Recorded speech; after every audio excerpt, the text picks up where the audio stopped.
हरिओम नमस्कार दोस्तों, मैं रजनीश कुमार पांडेय, संस्कृत विद्योपार्जन स्थान संस्कृत एकेडमी अत्र भवतां समेषां सादरं स्वागतमस्ति।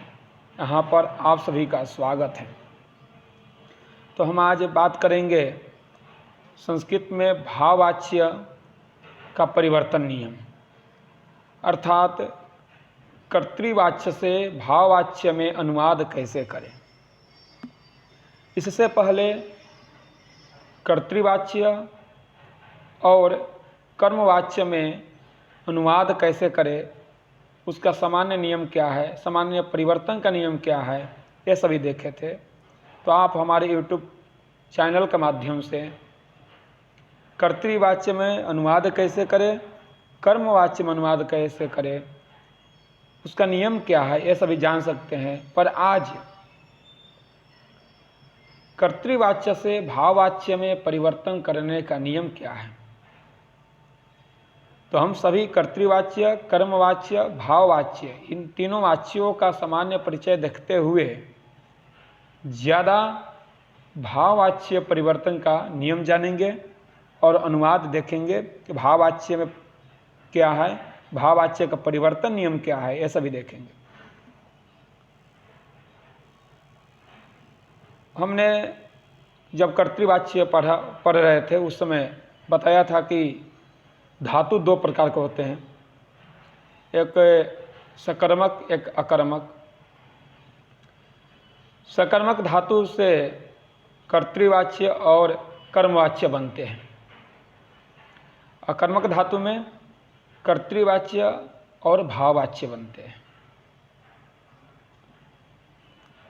अब कुछ ऐसे धातु जो हैं अकर्मक धातु हैं, कुछ ऐसे धातु हैं जो सकर्मक धातु हैं। तो अकर्मक धातु में ही भाववाच्य का प्रयोग होता है।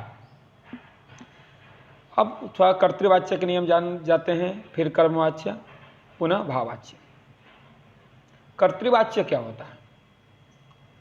कर्तृवाच्य जब कर्तृवाच्य में जब अनुवाद बनाएंगे आप, तो उसमें कर्ता प्रथमा विभक्ति में होगा, कर्म द्वितीया विभक्ति में, और क्रियापद यानी धातु वह कर्ता के अनुसार चलेगा। यानी कर्ता प्रथमा विभक्ति में है, एक वचन में है, तो क्रियापद भी एक वचन में होगा। यदि कर्ता द्विवचन में है तो क्रियापद भी द्विवचन में होगा। यदि कर्ता बहुवचन में है तो क्रियापद भी बहुवचन में होगा। यानी कर्ता के अनुसार क्रियापद का प्रयोग जहाँ होता है वह कर्तृवाच्य कहलाता है। और कर्म हमेशा द्वितीया विभक्ति में ही होता है, कर्मणि द्वितीया। उसका कर्मवाच्य, कर्मवाच्य में क्या होता है कि कर्ता जो होता है वह तृतीया विभक्ति में होता है। कर्ता तृतीया विभक्ति में, कर्म जो होगा वह प्रथमा विभक्ति में होगा। कर्म प्रथमा विभक्ति में, क्रियापद कर्म के अनुसार चलता है।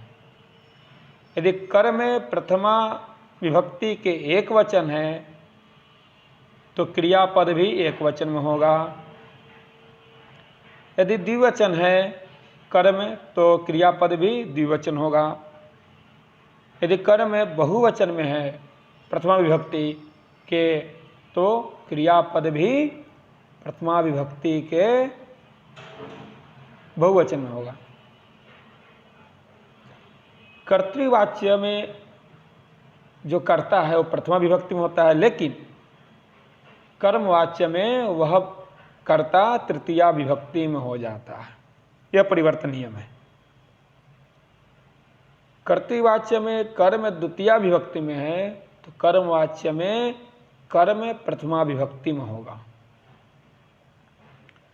कर्तृवाच्य में क्रियापद कर्ता के अनुसार चलता है, पर कर्मवाच्य में कर्म के अनुसार क्रियापद चलता है। ये नियम है, परिवर्तन नियम है। उसका अर्थ क्या है भाववाच्य। भाववाच्य में क्या होता है? कर्ता जो होता है वह तृतीया विभक्ति में होता है। भाववाच्य में कर्ता तृतीया विभक्ति में। अब भाववाच्य में सकर्मक धातु का प्रयोग नहीं होता है, अकर्मक धातु का ही प्रयोग होता है। तो कर्म कैसा होगा? अकर्मक होने के कारण कर्म नहीं होता है भाववाच्य में। भाववाच्य में कोई कर्म नहीं होता है। क्यों? अकर्मक होने के कारण। अतः प्रथमा विभक्ति का भाव होता है। देखिए यहाँ मैंने लिख दिया है, अतः प्रथमा विभक्ति का भाव होता है। भाववाच्य में क्या होता है कि अकर्मक होने के कारण प्रथमा विभक्ति का अभाव होता है। अब वाक्य उदाहरण के अनुसार हम समझते हैं। यहाँ तक समझे तीनों कर्तृवाच्य का नियम क्या है, भाव कर्मवाच्य का नियम क्या है, भाववाच्य का नियम क्या है। भाववाच्य फिर देखते हैं एक बार कि कर्ता तृतीय विभक्ति में होगा, कर्म न होने के कारण प्रथमा विभक्ति का यहाँ अभाव है। ठीक, अब देखते हैं उदाहरण के माध्यम से थोड़ा समझते हैं।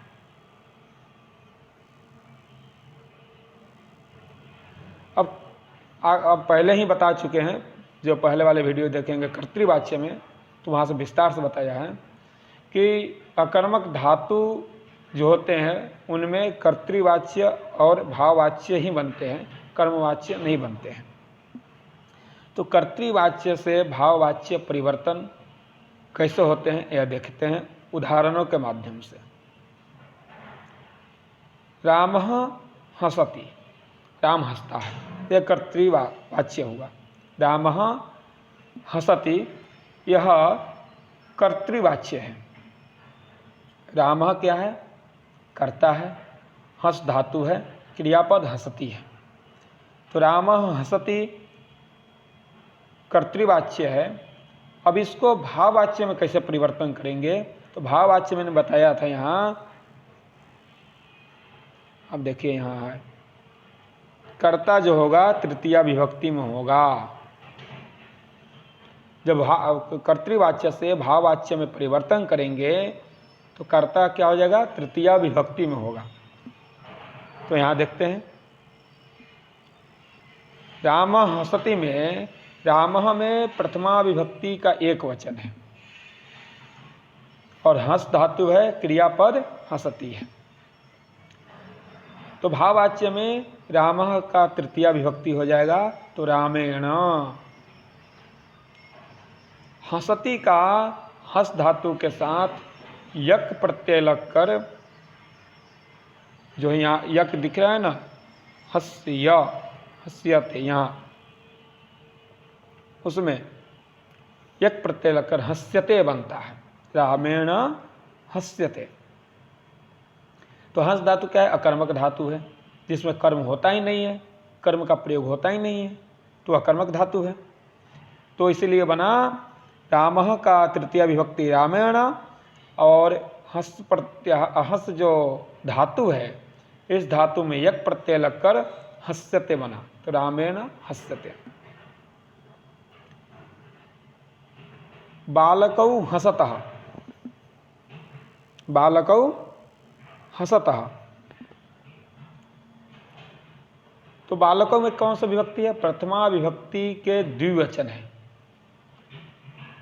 हसतः क्रियापद, हंस धातु है, क्रियापद द्विवचन में हसतः। तो एक क्या है? कर्तृवाक्य है, कर्तृवाच्य है, बालकौ हसतः। अब इसको भाववाच्य में जब परिवर्तन करना होगा तो बालकों में प्रथमा विभक्ति का द्विवचन है, तो तृतीया विभक्ति का द्विवचन बनेगा भाववाच्य में, बालकाभ्याम। बालकों यहाँ क्या है कि द्विवचन होने के कारण तृतीया विभक्ति में भी द्विवचन में प्रयोग होगा, बालकाभ्याम। हसतः, अब तो द्विवचन है, तो यहाँ भाववाच्य में द्विवचन का प्रयोग होना चाहिए, पर नहीं होगा। क्यों नहीं होगा? क्योंकि कोई कर्म नहीं है, सिर्फ प्रथमा विभक्ति के एक वचन में ही प्रयोग हुआ। यानी एक वचन, एक ही, वो बालकाभ्याम हो या बालक ही हो या बालकेन हो, कर्ता में कोई विभक्ति हो, कोई वचन हो, एक वचन हो, द्विवचन हो, बहुवचन पर क्रियापद में एक ही वचन होगा। तो बना क्या? बालकाभ्याम हस्यते। कर्म न होने के कारण प्रथमा विभक्ति का अभाव है। कर्म नहीं है इसलिए प्रथमा विभक्ति का अभाव है, सिर्फ एक वचन में प्रयोग हुआ हस्यते। क्योंकि कर्म नहीं है, कर्म का अभाव होने के कारण, अकर्मक होने के कारण यहाँ एक ही वचन में हो गया हस्यते, बालकाभ्याम हस्यते। इसलिए क्रियापद हमेशा प्रथम पुरुष एक वचन में ही हो रहेगा। क्रियापद जो होगा भाववाच्य में वह हमेशा प्रथम पुरुष के एक वचन में ही होगा। प्रथम पुरुष के एक वचन में ही होगा क्रियापद भाववाच्य में। जैसे बालकाभ्याम हस्यते या बालकेण हस्यते, कुछ भी बनाइए आप, लेकिन धातु क्रियापद जो होगी वह हमेशा प्रथम पुरुष एक वचन में ही होगा। उसका बालकाः हसन्ति, बहुत सारे बालक जो हैं वो हंस रहे हैं, तो बालकाः हसन्ति एक कर्तृवाच्य है। बालकाः प्रथमा विभक्ति के बहुवचन है, हस धातु का क्रियापद जो है प्रथम पुरुष के बहुवचन है, तो क्या है? एक कर्तृवाच्य है। अब इस कर्तृवाच्य को जब भाववाच्य में परिवर्तन करेंगे तो बालकाः बहुवचन है प्रथमा विभक्ति के, तो भाववाच्य में तृतीया विभक्ति के बहुवचन हो जाएगा बालकैहि। अब हसन्ति जो हंस धातु का बहुवचन है, तो वाच्य भाववाच्य में भी होना चाहिए, पर यहाँ कर्म न होने के कारण प्रथमा विभक्ति का अभाव है। अभाव होने के कारण हमेशा प्रथम पुरुष एक वचन में ही रहेगा, तो बनेगा बालकैहि हस्यते। अहम खादामि, तो मया खाद्यते, ऐसा बनेगा। अहम खादामि मया खाद्यते। अवाम खादावः, अवाभ्याम खाद्यते। तो अवाभ्याम क्या हुआ? अवाम खादावः, अहम अवाम वयम, ऐसा बनता है अस्मत् शब्द रूप में, तो अवाभ्याम खाद्यते ऐसा बनेगा। तो भाववाच्य का ही नियम है कि कर्ता जो होगा तृतीया विभक्ति में होगा, अकर्मक होने के कारण, कर्म न होने के कारण प्रथमा विभक्ति का अभाव है, और इसलिए क्रियापद जो होगा वह हमेशा प्रथम पुरुष एक वचन में ही रहेगा, वो परिवर्तन नहीं होगा। यही भाववाच्य का सामान्य परिवर्तन नियम है। मैं उम्मीद करता हूँ कि आप कर्तृवाच्य, कर्मवाच्य और भाववाच्य में अनुवाद आप सहज रूप से कर सकते हैं। अस्तु, धन्यवादाः।